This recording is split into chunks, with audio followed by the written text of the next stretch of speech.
اگر ہماری توجہ اللہ کی رحمت کی طرف ہو جائے تو میرے نبی پاک نے فرمایا تو رب کے بارے میں جیسا گمان کرے گا اللہ بھی تیرے لیے ویسا ہی بن جائے گا. اللہ ویسا بن کے تجھے نوازے گا. اگر تیرا یہ ذہن بن جائے نا کہ جو اللہ مجھے دے گا وہ مجھے ہی دے گا تو اللہ تبارک و تعالیٰ سب سے بڑھ کر تجھے ہی عطا فرمائے گا. لیکن امید رب کری اور امید رحمت کی، اس کے کرم کی، اس کی عطا کی. ہاں ایک پہلو ضرور سوچ کے رکھنا چاہیے اس موضوع پر. ساری دنیا نکما کہہ دے تو بیٹا ماں باپ کے نزدیک نکما نہیں ہوتا. باپ بیچارہ ایک غلطی بچہ کرتا ہے تو وہ جاتا ہے، دوسری کرتا ہے تو جاتا ہے، تیسری جگہ بھی اس کے حصے کی معافی مانگنے جاتا ہے، بڑا کچھ کرتا ہے. پھر ایک وقت آ ہی جاتا ہے کہ جب باپ مجبور ہو کے اخبار پہ اشتہار دیتا ہے کہ میں نے اسے آگ کر دیا ہے، اب میں اس کے سیاہ سفید کا مالک. کیا خیال ہے آپ کا؟ پہلی غلطی پہ ابا جی ایسے کر دیتے ہیں جی، دوسری پہ کرتے ہوں گے. کب کرتے ہیں؟ جب بولے جب حد ہو جاتی ہے. اور ایک دو اشتہار نہیں ہوتے. آپ سویرے اخبار کھولیں، اخبار کے اندر کے صفحات کا مطالعہ کریں تو شاید درجنوں اشتہار ہوتے ہیں آنکھ نامے کے. بھئی کس باپ کا دل کرتا ہے کہ وہ بیٹا جس کے لیے اس کی امید ہے کہ کل میرے بڑھاپے کا سہارا بنے گا وہ لکھ کے دے دے کہ میرا رشتہ ہی کوئی نہیں بیٹے کے ساتھ؟ کس کا دل کرتا ہے؟ اور پھر یہاں تک نہیں ہوتا بلکہ آپ قانون جاننے والے لوگوں سے کبھی پوچھیں، وہ آنکھ نامہ لوگ عدالتوں میں جمع کراتے ہیں، کہتے ہیں جی میں نے تو اخبار میں نکال دیا میرا اس کے ساتھ کوئی تعلق، اماں کہتی ہے میرا کوئی رشتہ نہیں. کیوں؟ کب ہوتا ہے ایسے؟ جب بچہ حد کر دے. جب بچہ ایک دو تین چار غلطیوں پہ ایسا، اللہ بھی بندے کو سزا دیتا ہے، لیکن کب؟ جب بندہ باز ہی نہ آئے بندہ توبہ کرے ہی نہ، رجوع ہی نہ کرے، سوچے نہ کہ مجھے اللہ کی بارگاہ میں جانا چاہیے. ہم لوگ اپنا ایک ذہن بنا کے زندگی گزارتے ہیں، ایک ذہن بنا کے، بلکہ لوگ گناہوں کے نام بدل کے وقت گزارتے ہیں. ہم اپنے نفس کا بت بنا کے سارا وقت اسی کی پوجا پہ معاذ اللہ لگا دیتے ہیں. بس یہ ٹھیک ہے، یہ ٹھیک ہے اور یہ ٹھیک ہے، چوتھی بات صحیح کوئی نہیں. اسی کے اندر ہم الجھے رہتے ہیں میرے بھائی. رحمت الہی کا غلط تصور اپناتے ہیں. او میرے بھائی، کسی بندے کی مجبوری تو معاف ہوتی ہے، لیکن اگر کوئی جان بوجھ کے زیادتی کرے تو وہ معاف، اس کی معافی. جس بچے کو پتا ہو نا استاد کو کہ اس کے واقعی گھر میں فوتگی ہو گئی تھی، استاد اسے سزا نہیں دیتا. جس کا پتا ہو کہ واقعی یہ بیمار تھا تو استاد اسے کلاس میں کھڑا نہیں کرتا. جس کا پتا ہو کہ یہ زیادتی کر رہا ہے، جان بوجھ کے کر رہا ہے، استاد اسے ڈنڈوں سے مارتا ہے اور زیادہ مارتا ہے، کہتا ہے تو نالائق ہے، تو جان بوجھ کے کرتا ہے. میرے بھائی اللہ کی رحمت ہے، ہر ایک پہ برستی ہے، لیکن ایک بندہ کھڑا ہی ہو جائے رب کے مقابلے میں، وہ نہ نماز پڑھے، نہ مسجد آئے، نہ کوئی کام کرے، نہ وہ دین کی طرف توجہ کرے، نہ وہ کبھی اللہ سے استغفار کرے، نہ وہ کبھی جائز کام کی طرف توجہ کرے، ساری زندگی حرام کٹھا کرے، ناجائز کرے، تو اب تو نے حد کر دی. تیرے پاس غضب آیا نہیں بلکہ تو نے غضب کو آواز دی ہے. تو نے اللہ کے غضب کو، بولیے، اللہ کے غضب کو، غضب ہونا اور ہوتا ہے اور غضب کو آواز دینا، بولیے، غضب کو آواز دینا، ان میں فرق ہے میرے بھائی، یاد رکھیں. ہم آواز دیتے ہیں غضب کو، غضب ہوتا نہیں. دیکھیں نبی کریم صلی اللہ علیہ وسلم، اور یہ حدیث آپ نے یاد رکھنی ہے، یہ یاد رکھنی ہے. نبی پاک صلی اللہ علیہ وسلم نے نا بہت کم لوگوں کو بیوقوف کہا ہے. ہمارے زمانے میں تو عام لفظ ہے نا بیوقوف کہنا. اللہ کے رسول صلی اللہ علیہ وسلم نے بہت کم لوگوں کو بیوقوف کہا. مسند امام احمد بن حنبل کی حدیث ہے، نبی کریم علیہ الصلوۃ والسلام نے فرمایا وہ احمق ہے، وہ بیوقوف ہے. نبی پاک فرما رہے ہیں. اور میں نے کہا کم لوگوں کو حضور بیوقوف کہتے تھے. نبی کریم علیہ الصلوۃ والسلام نے فرمایا وہ بندہ بیوقوف ہے جو سارا دن اللہ کی نافرمانی کرتا ہے اور پھر بھی رب کی رحمت کی امید کرتا ہے، تو بیوقوف ہے. صبح سے شام تک لگا ہوا ہے، میں نے نہیں اللہ ماننی، میں نے نہیں تیری ماننی، معاذ اللہ میں نے نہیں ماننی. شام ہوتی ہے تو کہتا ہے اللہ بڑا مہربان ہے، بخش دے گا. تو بیوقوف ہے، تو بیوقوف ہے. تو بتانا کیا مجبوری تھی نماز نہ پڑھنے کی؟ کس نے تجھے گن پوائنٹ پہ کہا تھا حرام کھانے کو؟ اور فلاں آدمی کی تو نے غیبت کی تو تیرا اس میں کیا فائدہ تھا؟ یہ جو تو نے صرف 10 بندوں کو ہنسانے کے لیے جھوٹا لطیفہ سنایا، اس میں تیرا کیا نفع تھا؟ تو صبح سے شام تک نافرمانی کرتا ہے، شام کو کہتا ہے اللہ کریم ہے معاف کر دے گا، اللہ مہربان ہے معاف کر دے گا. استاد مہربان ہوتا ہے کہ نہیں؟ فیل کیوں کرتا ہے امتحان میں؟ بولے استاد باپ ہوتا ہے نا، اس کا دل کرتا ہے شاگرد فیل ہو جائے، تو کیوں کرتا ہے؟ لیکن شاگرد نے زیادتی کی، اس نے پڑھا نہیں، اس نے میں نے کہا باپ آنکھ نامہ لکھواتا ہے مجبور ہو کے لکھواتا ہے نا. او بھائی یاد, بڑی پیاری مثال ملا رومی لکھتے ہیں, کہتے ہیں میرے گاؤں کی ایک بی بی تھی, اس بی بی نے ایک بچڑا پالا ہوا تھا. دیہاتوں میں نا بوڑھی مائیں بچڑے کو پیڑا دیتی تھی اور نام بھی رکھ لیتی تھی, کسی نے مٹھو نام رکھا ہوتا تھا, کسی نے کوئی نام.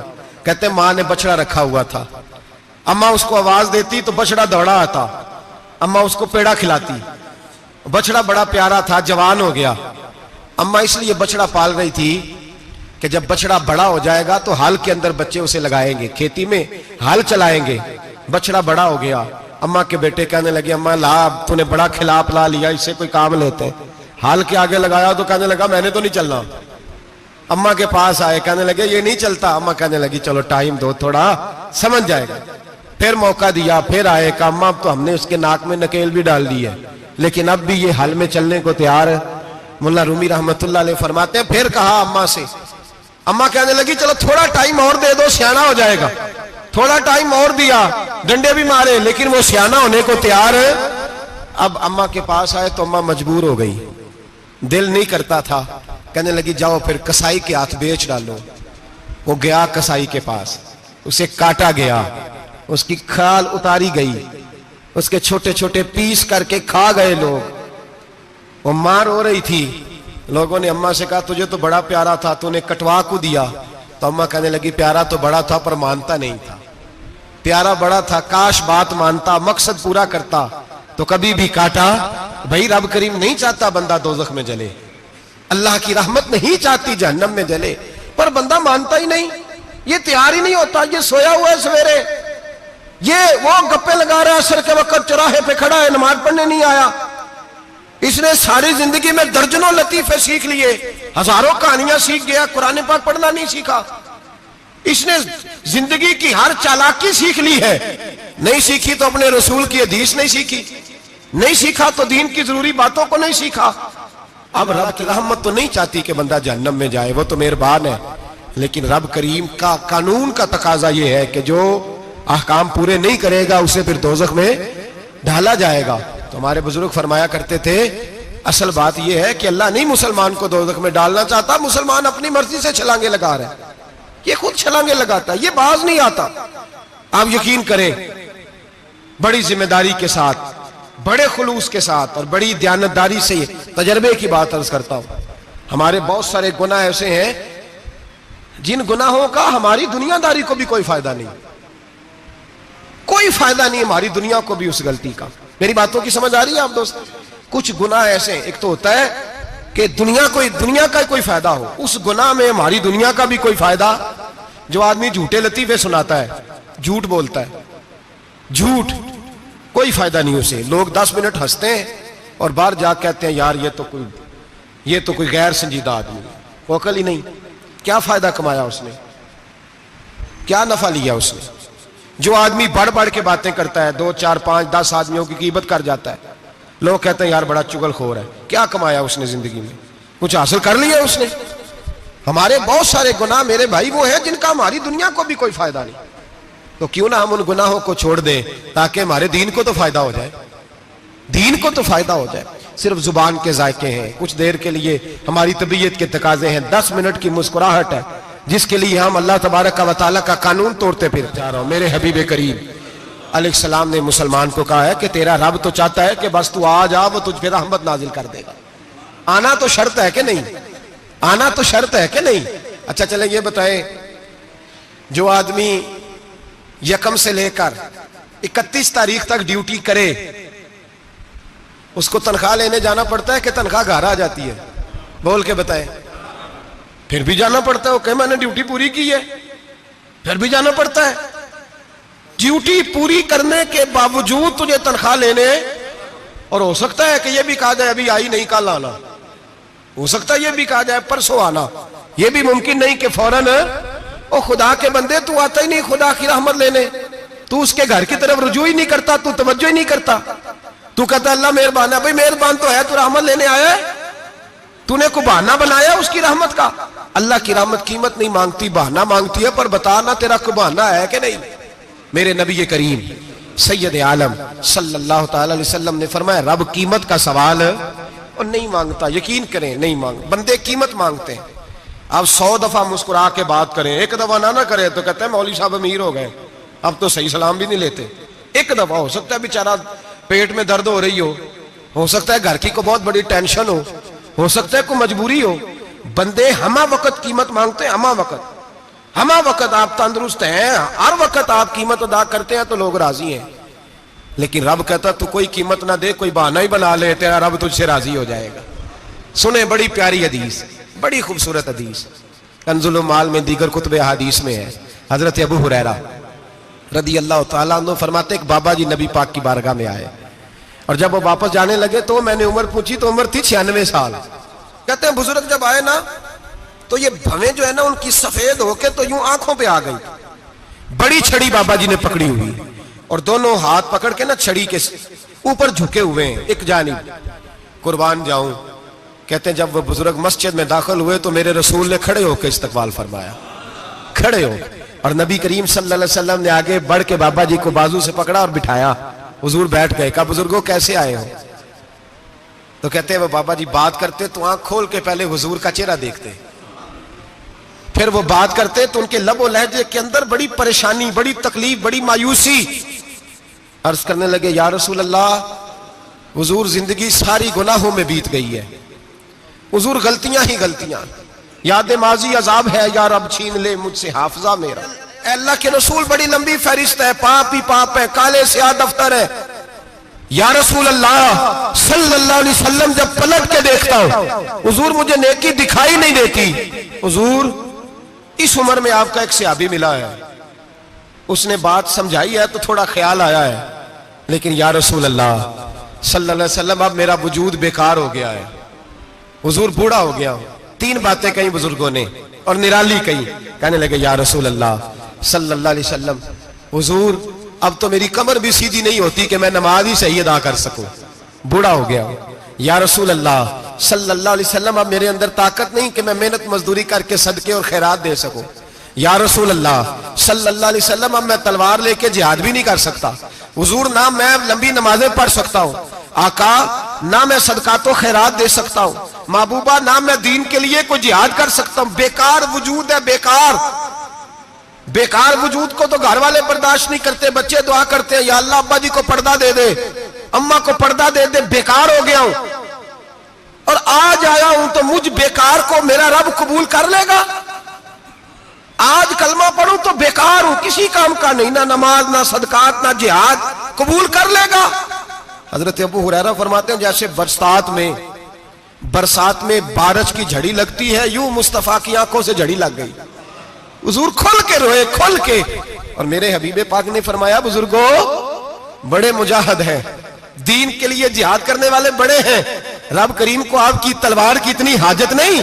اور فرمایا اس کے خزانے کوئی خالی تو نہیں کہ آپ ہی گویا صدقہ دیں گے تو بھرے جائیں گے. اور فرمایا پھر رب کریم کی شان میں اضافہ نہیں کرتی عبادتیں، وہ تو بندے کو نفع دیتی ہیں. میں بزرگوں نہ آپ جہاد کریں نہ آپ صدقات دیں، لا لمبی نمازیں پڑھیں، آپ صدق دل سے آ جائیں، اللہ کے رسول کا وعدہ ہے رب آپ کو بغیر حساب کتاب جنت عطا فرما دے گا. آنا تو شرط ہے کہ نہیں؟ آئیں تو صحیح، نہ پہنچے تو صحیح، آ جائیں. اس کو نہیں آجت صدقات و خیرات کی، جہاد کی، تبلیغ، آئے تو صحیح نا. ان العبد اذا تعرف ثم تاب تاب اللہ علیہ. میرے حبیب نے فرمایا بندہ جب رو کے کہتا ہے نا یا اللہ غلطی ہو گئی معاف کر دے، فرمایا میرا مالک اسے فوراً ہی معاف فرما دیتا ہے. تو آ تو صحیح، تو آتا ہی نہیں، تو آ ہی نہیں رہا، تو گھر میں بیٹھا ہوا ہے، تو سویا ہوا ہے، تو دکانداری کر رہا ہے، تو پیسے گن رہا ہے، تو آیا ہی نہیں. آ تو صحیح. بلکہ میرے نبی پاک فرماتے ہیں جب اللہ پاک کا بھاگا ہوا غلام آتا ہے پھر تو اللہ زیادہ راضی ہوتا ہے، پھر تو اللہ زیادہ راضی ہوتا ہے، زیادہ راضی ہوتا ہے. تو آ تو صحیح، پہنچ تو صحیح.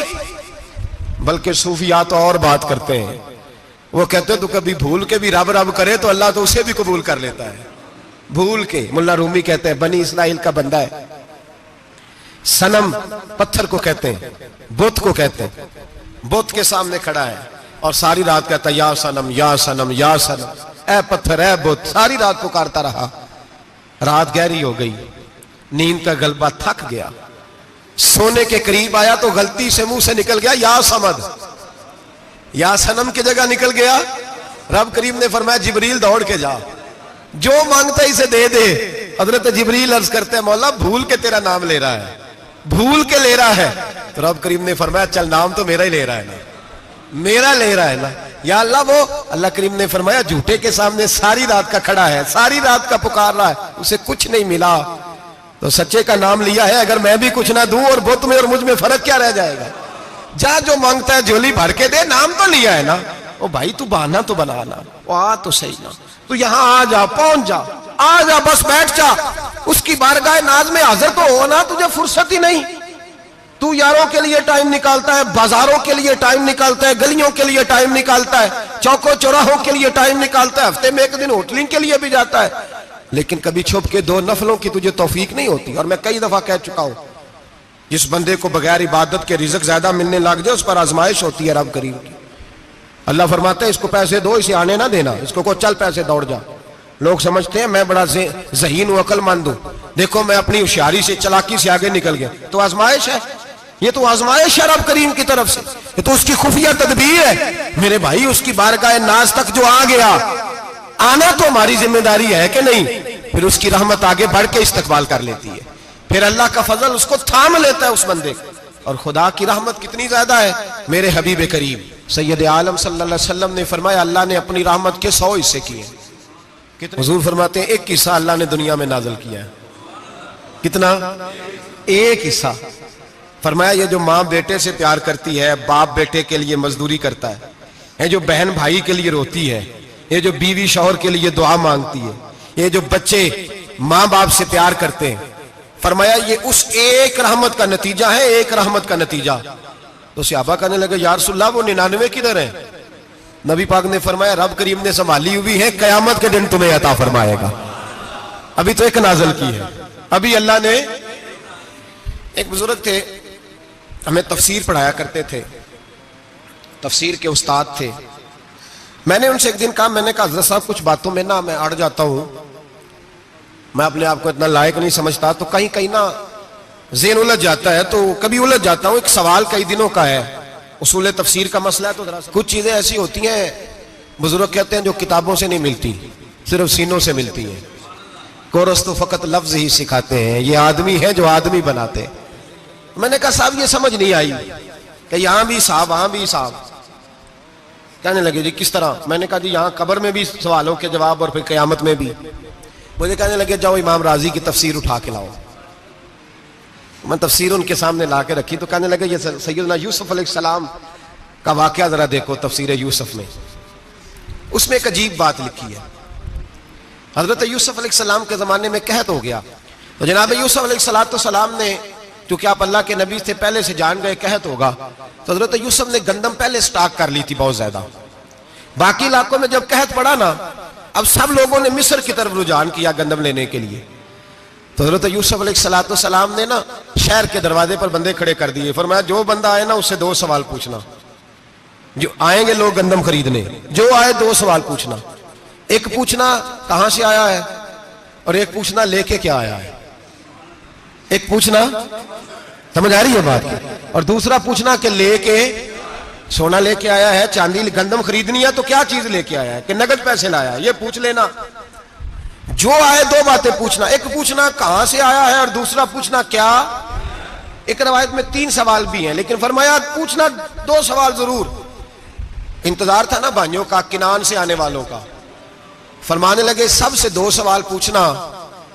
جب کنان والے آئے نا ان سے صرف اتنا پوچھ لینا کہ وہ کہاں سے آئے ہیں.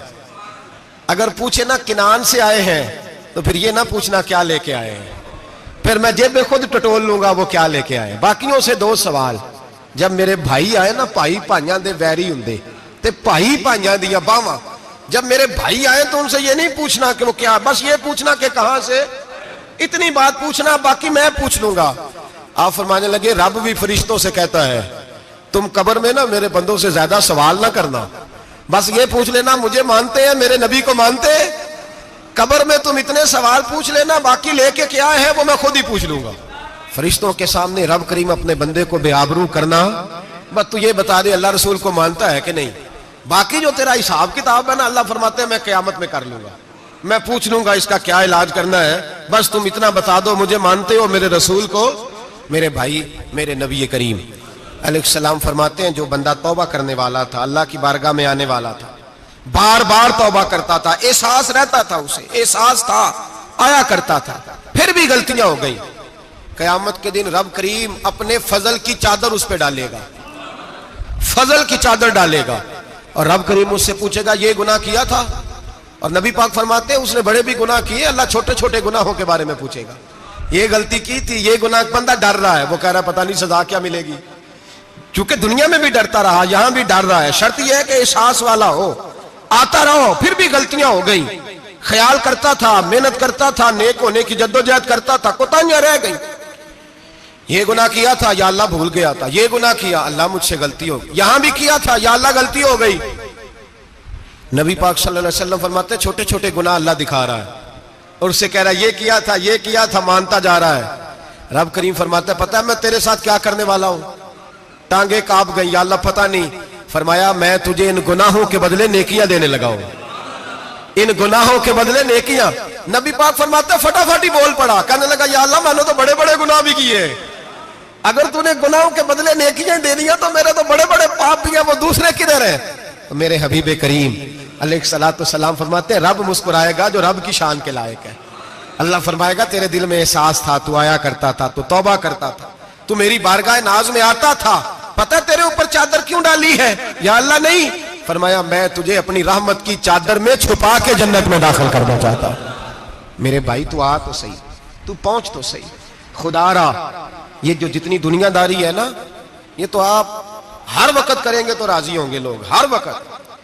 اور یہ جو ہم نے پلاننگ کی ہوئی ہے نا کہ میں فلانا کام کر کے سیانا ہو جاؤں گا، تو اتنی مہلت نہیں دی اللہ پاک نے، وہ کہتا فوراً آ، اپنی منصوبہ بندی بدلیں، رحمت الہی کی جانب توجہ کریں، اپنا ذہن رب کریم کے بارے میں کرم والا بنائیں، اور یہ ارادہ کریں کہ میں اس کی بارگاہ میں آؤں گا تو وہ مجھے عطا کرے گا۔ اپنے بازو پہ بھروسہ نہ کریں، اپنی عقل پہ بھروسہ نہ کریں، بھروسہ جب بھی کریں خدا کی رحمت پہ کریں، اس کے فضل پہ کریں، اس کے کرم پہ کریں، اور ذہن بنائیں کہ اللہ معاف کرنے والا ہے۔ ہمارے ذمہ یہ ہے کہ ہم اپنے گناہوں کا احساس پیدا کریں، ہماری ذمہ داری یہ ہے کہ ہم توبہ سچی اور کھری کریں، ہماری ڈیوٹی یہ ہے کہ ہم اللہ کی بارگاہ میں صحیح معنوں میں حاضری دیں۔ ہم توبہ بھی جھوٹی کرتے ہیں، بلکہ اگر میں کہوں کہ مذاق کرتے ہیں۔ شب برات آنے والی ہے نا، کس دن ہے؟ جمعرات کو شب برات آئے گی۔ کچھ لوگ تو خیر ویسے ڈٹ جاتے ہیں، کہتے ہیں ہم نہیں مانتے، وہ پکے لگے ہوئے ہیں، وہ کہتے ہیں نہیں عبادت نہیں کرنی چاہیے۔ میں نے کہا یار بس کرو، چھوڑ دو، اب اللہ کی عبادت کرنے کے لیے بھی تم سے سند لینی پڑے گی کہ مولوی صاحب اجازت دے، نفل پڑھ لیں، اجازت لینی پڑے گی۔ اور بندے بڑے سمجھدار ہیں، وہ کوئی سیاسی بندہ دوسری پارٹی کا آ جائے تو اسے مطمئن کر لیتے ہیں، کچھ مسئلہ دوسری جماعت کا مسئلہ پوچھ لے، کہتے ہیں مولوی صاحب پوچھ کے دساں گا۔ یہ موٹی سی بات ہے، شب رات کو کیا ہوتا ہے؟ عبادت۔ کیا ہوتا ہے؟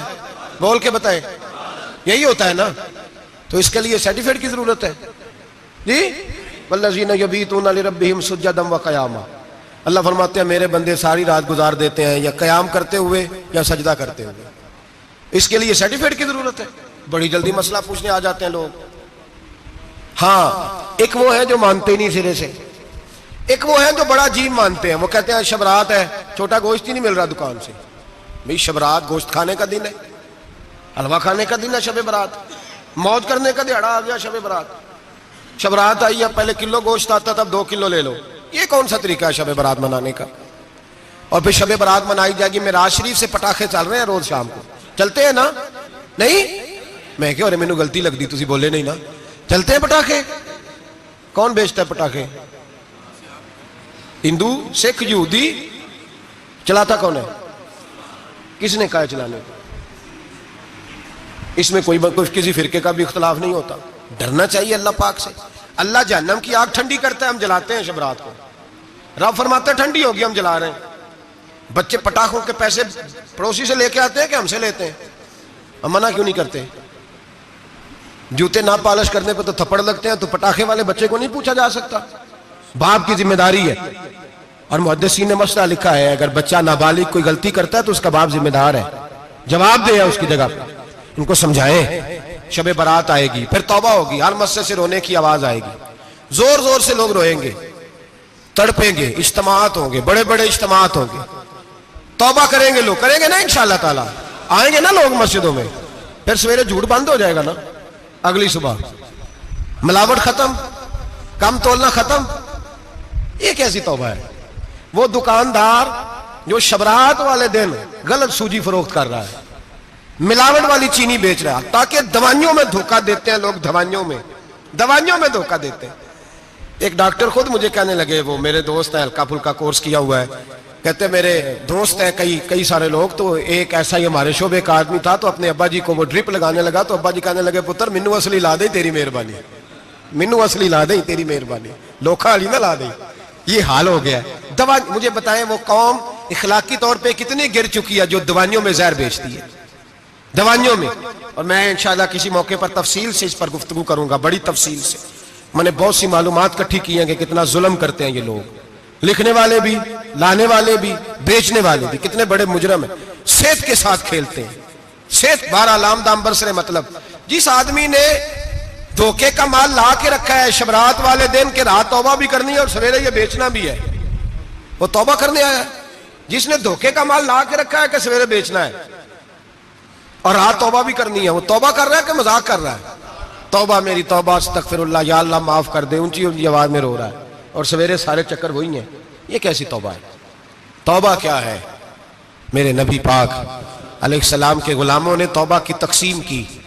حضرت حسن بصری سے کسی نے پوچھی توبہ کیا ہے، تو آپ نے فرمایا توبہ یہ ہے کہ جب تو توبہ کر لے تو پھر اس جگہ نظر نہ آنا جہاں کھڑے ہونے سے رب رسول ناراض ہوتے. اور فرمایا توبہ یہ ہے کہ جب تو نے توبہ کر لی پھر وہاں سے غیر حاضر نہ ہونا جہاں حاضری کا تجھے اللہ رسول حکم دیتے ہیں. یہ تیری توبہ ہے. اور اگر تو ایسا نہیں کرتا پھر تو نے توبہ نہیں کی، پھر تو نے مذاق کیا. میرے بھائی رحمت الہی آواز دیتی ہے کی طرف رجوع کریں، دوڑے اور رحمت کی امید رکھ کے آئیں. یہ سمجھ لیں کہ اللہ پاک، میں ایک بات اکثر کرتا ہوں، نبوت کا دروازہ بند ہوا ہے.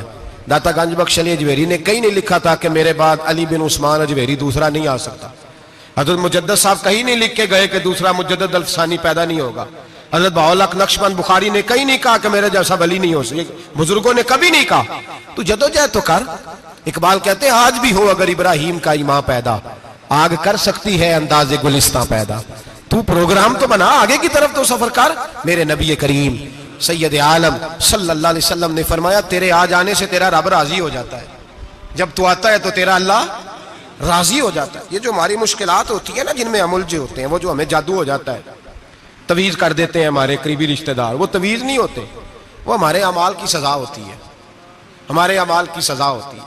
ہم وہ ڈھونڈتے پھرتے ہیں کہ بابا مل جائے پھونک مارے صحیح کر دیں، حالانکہ وہ ہمارے اعمال کی سزا ہے. ہمیں اپنی تربیت کرنی چاہیے ہمیں. اور ویسے بھی دم درود تویز دھاگا میں اکثر کہا کرتا ہوں، میں کہتا ہوں میں نے کسی کتاب میں نہیں پڑھا کہ کوئی بندہ نبی پاک سے یمن سے دم کرانے آیا ہو کہ میں حضور سے دم کرانے جا رہا ہوں، مصر سے آیا ہو دم کرانے، شام سے دم کرانے آیا ہو.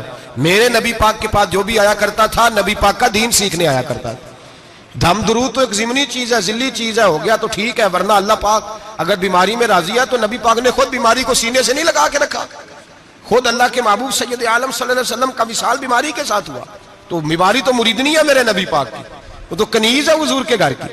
عام دام برسر مطلب کھری توبہ، سچی توبہ. اور کس طرح کی توبہ؟ میرے نبی کریم علیہ الصلوۃ والسلام نے ایک دن صحابہ سے پوچھا ایک بات تو بتاؤ، بخاری مسلم کی حدیث ہے، یا رسول اللہ پوچھئے. نبی پاک صلی اللہ علیہ وسلم نے فرمایا اگر کوئی آدمی صحرا میں سفر کر رہا ہو، بہت بڑا صحرا ہو، اونٹ پر اس کا سفر ہو اور اس نے اونٹ پر کھانے پینے کا سامان باندھا ہو، پیسے بھی رکھے ہو، پانی بھی رکھا ہو، تھک گیا سفر کرتا کرتا، درخت کی ایک ٹہنی کے ساتھ اونٹ کی نکیل باندھی اور درخت کے نیچے لیٹ گیا آرام کرنے کے لیے. اللہ کے حبیب فرماتے ہیں اچانک اس کی آنکھ لگ گئی. جب جاگا تو اس نے دیکھا کہ اونٹ تو غائب ہو گیا ہے. اب نہ کھانا ہے، نہ پانی ہے، نہ پیسے ہیں، اور صحرا بڑا لمبا ہے، پیدل سفر بھی نہیں کر سکتا. تھوڑا سا ڈھونڈا، پھر موت کا انتظار کرنے لگا. سوچنے لگا موت آئے گی، اب مر جاؤں گا. اللہ کے محبوب فرماتے ہیں تھوڑی دیر گزری، جب بالکل مایوس ہو گیا تھا تو اچانک نظر پڑی تو اونٹ اس کا سامنے کھڑا تھا. نبی پاک صحابہ سے پوچھتے ہیں بتاؤ، اس کی کل کائنات اجڑ گئی تھی، راس ضائع ہو گئی تھی، ہر شے لٹ گئی تھی، دوبارہ اسے مل گئی ہے، بتاؤ اسے کتنی خوشی ہوگی. صحابہ کہنے لگے یا رسول اللہ نئی زندگی مل گئی اس بندے کو، وہ ساری دنیا سے زیادہ راضی ہے. تو میرے کریم رسول صلی اللہ علیہ وسلم نے فرمایا رب کریم کا نافرمان بندہ جب اس کی بارگاہ میں آ کے توبہ کرتا ہے تو اللہ اس سے بھی زیادہ راضی ہو جاتا ہے. نافرمان جب آ کے کہتا ہے یا اللہ معاف کر دے آئندہ نہیں کرتا, میں اللہ تو راضی ہو جاتا ہے. اور حبیب پاک علیہ السلام فرماتے ہیں وہ اتنا کریم ہے, جب بندہ اپنے رب سے صلح کر لیتا ہے, توبہ کر لیتا ہے, تو اللہ زمین کو کہتا ہے تو بھول جا میرے بندے نے گناہ کیا ہی نہیں. آسمان سے کہتا ہے تو بھول جا میرے بندے نے گناہ کیا ہی نہیں. پھر رب کریم فرشتوں سے فرماتا ہے کہ مٹا دو جو تم نے لکھا تھا, میں نے اپنے بندے کے ساتھ صلح کر لیا. شب برات کو آئیں گے مسجد میں انشاءاللہ. کتنے بجے؟ نہیں جو سوچیا ہی نہیں ہے اس پاسے تھے. عصر کے وقت مسجد آئیں شب رات. کتنے بجے جی؟ عصر کے وقت آئیں, غسل کریں, مسجد آئیں. عصر کے بعد درود شریف پڑھیں اور مغرب سے لے کر فجر تک عبادت کریں. مغرب میں شام شروع ہو جاتی ہے. ایک رات جاگ کے دیکھیں, جاگنا پڑتا ہے. مریض ہو جائے تب بھی جاگنا پڑتا ہے, دکھ لگ جائے تب بھی وہ جگا لیتا ہے. بڑے بڑے جاگتے ہیں, بڑے بڑے جاگ لیتے ہیں, وہ جگا لیتا ہے. تندرستی بھی, صحت بھی, دولت بھی, اے سی بھی, پلنگ بھی بڑا اچھا, لیکن اگر وہ نیند نہ دینا چاہے تو بندہ ساری رات ہی تڑپ کے جاگتا ہے, تڑپ کے. اور بھوکا اتنا, روٹی کا بھوکا اتنا پریشان نہیں ہوتا جتنا نیند کا بھوکا پریشان ہوتا ہے. الجھ جاتا ہے انسان, وہ جگا لیتا ہے قبل اس کے کہ وہ خود جگائے, خود بخود جاگ جائے. مغرب سے لے کر فجر تک نماز پڑھیں, ذکر کریں, درود پاک پڑھیں, محفل میں شرکت کریں. میرے رسول کریم علیہ الصلوۃ والسلام کی پیاری زوجہ ام المومنین سیدنا عائشہ صدیقہ رضی اللہ تعالیٰ عنہ کہتی ہیں حضور رمضان کے علاوہ سب سے زیادہ روزے شعبان میں رکھتے تھے, گویا پریکٹس ہوتی تھی رمضان کی. میں نے عرض کیا یا رسول اللہ صلی اللہ علیہ وسلم اتنے روزے کیوں رکھتے ہیں, ابھی رمضان تو آگے ہے. تو نبی پاک نے فرمایا عائشہ اس مہینے میں بندے کا عمل اللہ کی بارگاہ میں جاتا ہے, میں چاہتا ہوں جب میرا عمل جائے تو میں نے روزہ رکھا ہوا ہوں. کثرت سے روزہ رکھیں اور میرے بھائی بدل جائیں. میرے نبی پاک نے فرمایا غنیمت جان اگر صحت ہے تو بیماری آنے سے پہلے غنیمت جان جائے, چلی جائے گی. بیمار آدمی سے کچھ بھی نہیں ہوتا, غنیمت جان لے, لمحوں کو کچھ کر لے. اور اگر تیرے پاس فرصت ہے تو غنیمت جان لے مصروف ہونے سے پہلے. میرے حبیب کریم سید عالم علیہ السلام کے غلام فرماتے ہیں کہ نبی پاک صلی اللہ علیہ وسلم نے ہمیں مثال دے کے سمجھایا. مدینے میں جو قبیلہ سب سے زیادہ بکریاں پالتا تھا وہ بنو کلب کا قبیلہ تھا, اور فرماتے اتنی بکریاں تھیں کہ ان کی بکریاں ہم نے کبھی نہیں گنی تھی. نبی پاک علیہ السلام نے فرمایا جب شعبان کی 15ویں رات آتی ہے, یہ ترمذی کا لفظ ہے, فرمایا جب شعبان کی 15ویں رات آتی ہے تو بنو کلب کے قبیلے کی بکریوں کے بالوں کی تعداد کے مطابق اللہ میری امت کے افراد کی بخشش فرما دیتا ہے. اور صحابہ کہتے ہیں ہمیں لگتا یوں ہے کہ چونکہ ہم نے جو چیز سب سے زیادہ دیکھی تھی وہ بنو کلب کی بکریاں تھیں, اس لیے نبی پاک نے ہمیں سمجھانے کے لیے ان کی بات کی, ورنہ اگر ہم نے اس سے زیادہ کچھ شاید دیکھی ہوتی تو نبی پاک اس کا نام بیان فرماتے. ہمیں سمجھانے کے لیے فرمایا بنو کلب کے قبیلے کی بکریوں کے بالوں کی کسی ایک بکری کے بال بھی بندہ گن سکتا, اور حضور نے فرمایا جو سب سے زیادہ بکریاں پالتے ان کی تعداد کے مطابق. حضرت عائشہ صدیقہ رضی اللہ تعالیٰ عنہ فرماتی ہیں جنت البقیع میں حضور جایا کرتے, قبرستان میں, قبرستان کے کونے میں. اللہ کے رسول کو میں نے نماز پڑھتے بھی دیکھا 15ویں رات کو, اور فرماتی ہیں حضور بقیع والوں کے لیے بخشش کی دعا بھی کرتے. قبرستان بھی جائیں شب برات کو, ان کے لیے دعا بھی کریں. اور پھر میرے بھائی شب برات کو للہیت کے ساتھ آئیں, لوٹنے کا پروگرام بنائیں, اس سے قبل کے رب کریم خود جکڑ کے لے آئے, خود بخود آئیں, اس کے کرم کی طرف توجہ کریں, اس کی رحمت کی طرف توجہ کریں. میرے رسول کریم صلی اللہ علیہ وسلم کے پاس ایک دیہاتی آئے, مولا علی شیر خدا فرماتے ہیں میں بھی حاضر تھا. کہتے کبھی کبھی سادے بندے آتے تھے پر بڑی عجیب ہی بات کر جاتے تھے.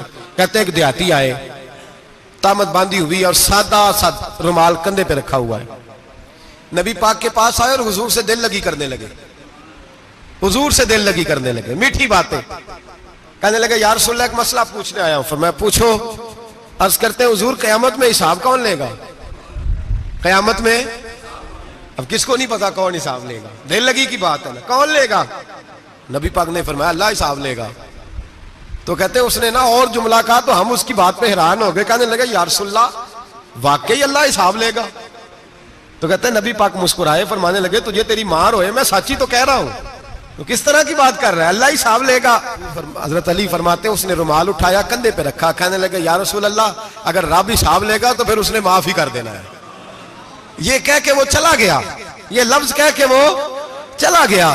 تو حضرت مولا علی کہتے ہیں میں نے حضور کا چہرہ دیکھا تو گلاب سے بھی زیادہ کھلا ہوا تھا، میں نے نبی پاک کا چہرہ دیکھا تو چاند سے بھی زیادہ روشن تھا۔ میں نے کہا حضور یہ کیا کہہ گیا ہے؟ نبی پاک نے فرمایا بندہ بڑا سادہ تھا، بات بڑی پیاری کر گیا ہے، بڑی پیاری کر گیا ہے۔ حضور نے فرمایا علی رب کریم ہے، اور کریم جب غالب ہوتا ہے تو کرم ہی فرمایا کرتا ہے، وہ کرم ہی کرتا ہے، وہ معاف ہی کرتا ہے، وہ معاف ہی کرتا ہے۔ اللہ معاف کرتا ہے، پر میں نے کہا کوئی معافی لینے آئے ہی نہ تو کوئی معافی لینے۔ ایک اور بات بھی آخر میں سمجھانی ہے آپ کو، وہ بھی سمجھ لیں۔ ہم جب کسی رشتہ دار کو راضی کرنے جاتے ہیں نا، ناراض ہو تو ہمیں پتہ چل جاتا ہے کہ یہ وقت ٹپانے آیا یا راضی ہو گیا ہے۔ دو قسم کے لوگ ہوتے ہیں، کہتے ہیں چلو برادری آ گیا میں چلتا ہوں، پر کس طرح؟ ٹائم پہ ٹائم آؤں گا، 200 دے کے گھر آ جاؤں گا۔ اور جو راضی ہو جاتے ہیں نا وہ 2 دن پہلے آتے ہیں، دیگوں کا بھی خیال کرتے ہیں، ملاقات کرتے ہیں، وہ کپڑے بھی نہیں بدلتے۔ فرق ہوتا ہے راضی ہونے میں۔ بات کی سمجھ آ رہی ہے آپ؟